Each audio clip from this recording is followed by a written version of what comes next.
you so much. Thank you so much, Don.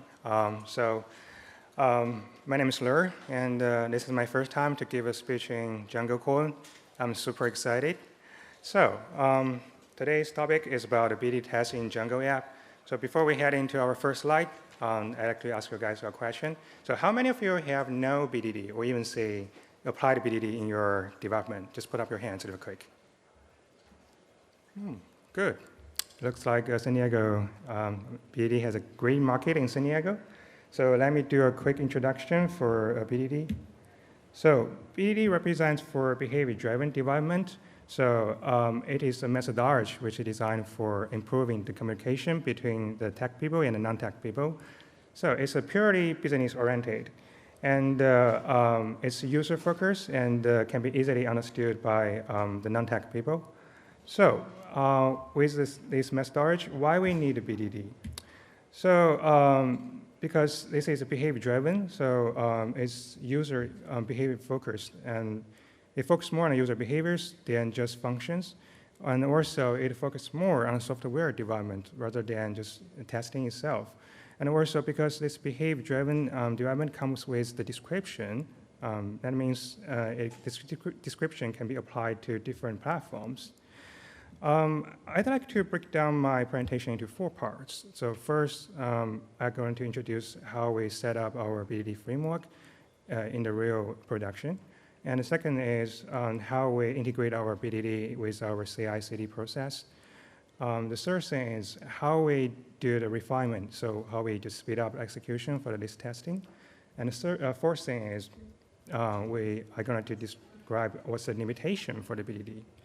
So before we set up our framework, we need to collect our requirements from our non-tech business people. So we are using Gherkin language to write down your description. So Gherkin is a language built on the keywords. So as you can see here, we have 3 levels, feature, scenario, and step. And each level will have its own sub-keywords, so which can make it executable. This is a small example. So as you can see, the feature is at the very top. You have your feature name.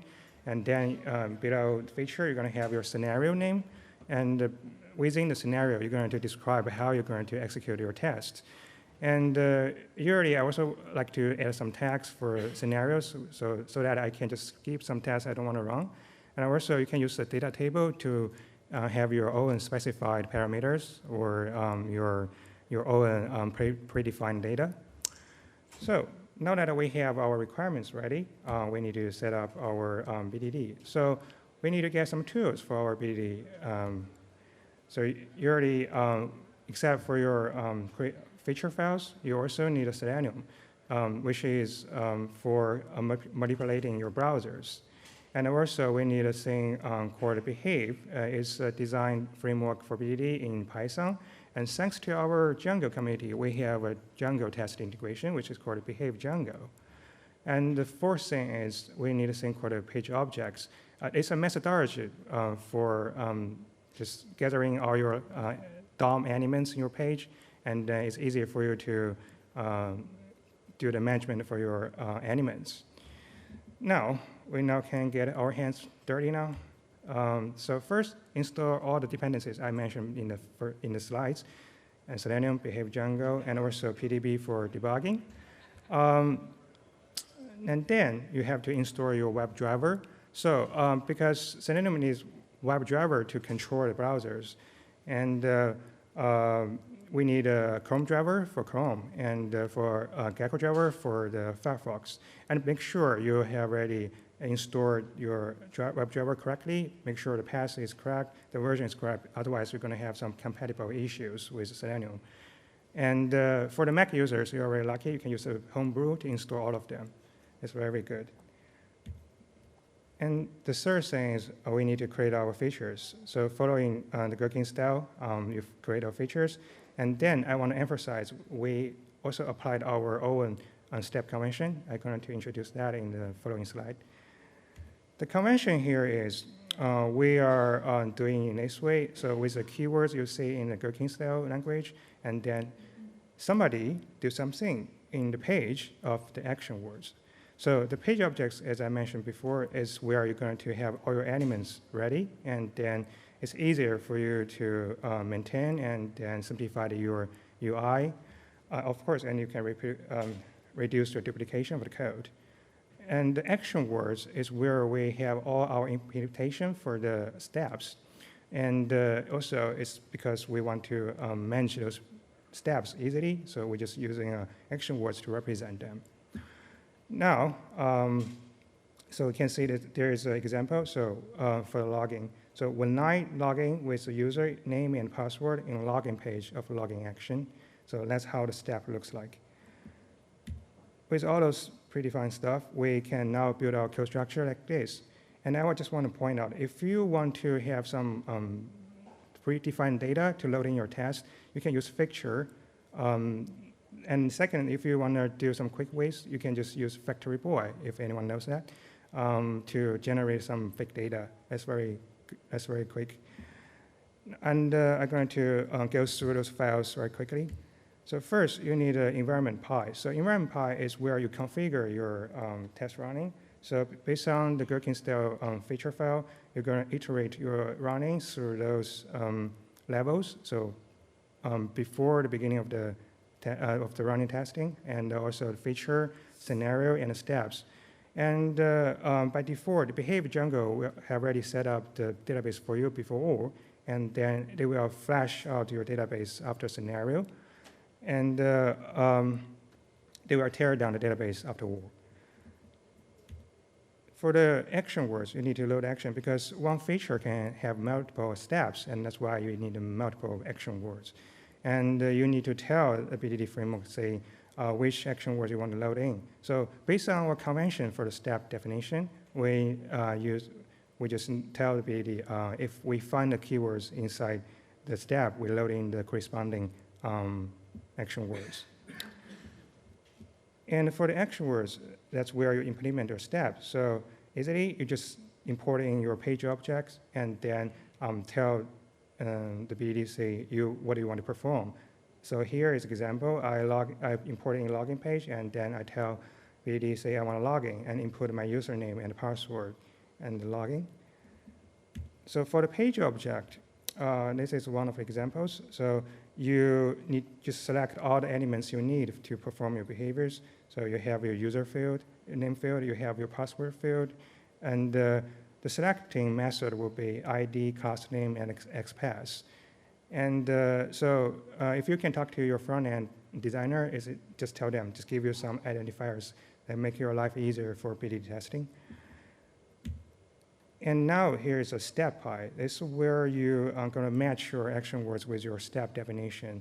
So that means actually BDD has no syntax meaning, just they will execute all those steps in order. So just have to find a matching between your action words and your steps. So it's a mapping file.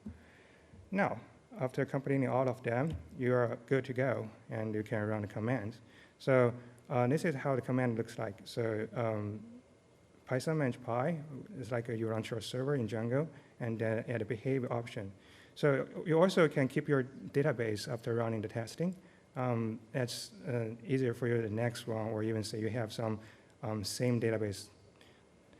Now, I also did a quick demo for you, and I created an app based on a Django tutorial, and I run in BD testing against it. So the demo is about I just voted for my presentation, and I said, it's pretty bad, and I increased the votes for it increased by 1. Okay, so the whole running just lasts for 3 seconds. Remember this time, it's very important later on. Now we're going to talk about our code delivery process. So everything will be online, and we need some tools to help us. So first, for the BDD, we need a feature file management tool, which is we are using heap test. And for the CI platform, we are using Travis CI, and they're for free for the open source. And also, we need a cross-platform test tool. Here you can see a bunch of them on the market, and we are using Browser Stack. And also, you are more than welcome to use headless mode of the browser. So that can run in very fast. So PhantomJS, Puppeteer, yeah, whatever you like. And then I'm going to talk about the working flow. So first, you're running all your tests in your local machine, make sure they're passed. You can run them in Chrome, you can run them in Firefox. After they are passed, you can push the code into GitHub, and GitHub is ready to integrate with Travis CI. So on Travis CI, we're going to do the parallel testing because we really want to have our testing passed in different browsers, different operating systems. So let's say it's called compatible testing. And after running all of them, we're going to have our reports ready on our management tool. So once we see our management tool reports, we're going to check out what scenarios I have already filled. If failed, we're going to debug those testing code in the corresponding platforms. And then you do the same thing again, repush it to the GitHub and close the loop. Now, so we just did a quick review of the BDD. So we now just come to the refinement of BDD. As you can see, BDD is very costly. Just one scenario costs us 3 seconds to run. So we don't want to run everything for BDD. So first, the principle here is you have to identify your critical test. And the second thing is you have to minimize your unnecessary UI interaction. We are not using BDD to test against the UI designing. And also, the third thing is we can play a little trick with that to accelerate your execution. So we do some prerequisite step by using the test client from Django testing framework and then pass on the cookies into the WebDriver. I'll show the code. So the code here is we are using the client to log in your app. So you log in with the username and the password. And then after completing all your prerequisite steps, you just pass in your cookies into your WebDriver and then use the WebDriver so that the WebDriver will have the session of the server and then do just keep doing the user behaviors you're going to perform on our page. Now, remember that we have the previous demo on 3 seconds for running BDD. Now, let's see how fast it can be now. So same thing, log in with the client and then do the voting. Yeah, 2 seconds, around 2 seconds. And we say 1 second. Okay, 1 second really means a lot. Especially when you run the testing on the cloud and you're going to run those testing on those cross-platform tools, they charge you by minutes. So save time, save your money. Now we are having our debugging tool. So somehow we don't have bug in our code, debugging code. We have our bug in the testing. So especially you need to know how to debug it. And by default, behave will capture all the standing out. So maybe you are not able to do some breakpoint. And we just need to trace back the stack, the memory stack, to say where it failed. Here's a code for debugging. And as you can see, we want to have this in a debugging mode. So when you set an option for it, so we say behave debug on narrow, it's turned on. And then if it's failed, here it is in your step. So after step, you're going to trace back your stack and see where it failed. To check out the variables, check out your logic. Yeah. So that's how the command looks like. So you need to customize your command to run this testing. So make sure you have a no capture option on your command. Otherwise, it will not able to just capture breakpoints. Now, here's the last part, the limitations of BDD. So BDD is really good, and it's very user-friendly, but I'm not selling snake oil here. It does have some limitations.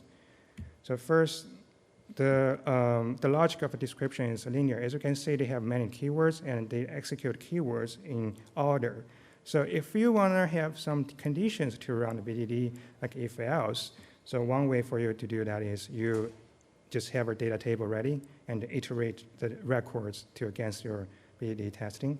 And second one, the solution is you just create multiple scenarios and pass in different parameters. The second limitation would be it's very hard for you to interact with those complex JS widgets like a data picker because you need to tell Selenium to click the very specified button, a specified link to use needs to use the BDD. So I do suggest don't bother yourself to how to code in interacting with the complex JS widget.